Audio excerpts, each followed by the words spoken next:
তো আল্লাহ হতাওয়া বন্ধ করিতে তৈলে বুঝবতে তারা তোমার পিছে বদনাম করা শুরু করেছি কোন মানুষের হাসে হাজার দাস দিহান আল্লাহ বলি আর দুঃখ বেশি অনেক যত নরম দিলওয়ালা মানুষ হইবা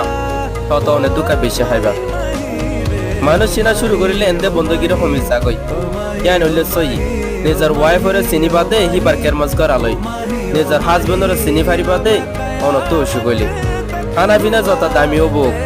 কিন্তু পৌঁছে যাইলে গই যেন দিলা দাম না থাকে হেন দিলে এলম যত তাইব তোক ইনসানিয়ত না থাকিলে এলমর কোনো দাম না থাকে তিনার কথা মনে রাখিবা যে তোমার মধ্যে টাইমের মদত করি হিতার হনদিন না ফরাইবা আর যে তোমার মহাবত করে হিতার হনদিন নাফরত না করিবা আর যে তোমার বিশ্বাস করে তার হনদিন দোকান দিবা দুঃখা দিতে একজনে কিন্তু বিশ্বাস উঠে যাবে বেগগুলো নতুন দুনিয়াতে একবার আপন মানুষ হইলে নিজের মা যে দুঃখা দে হেগো সালা করতে পারি কিন্তু যে দুঃখা হা হেগো বেকুফ ন হেগো বিশ্বাসী অনেকের যদি মহাবত করি তো মনে হ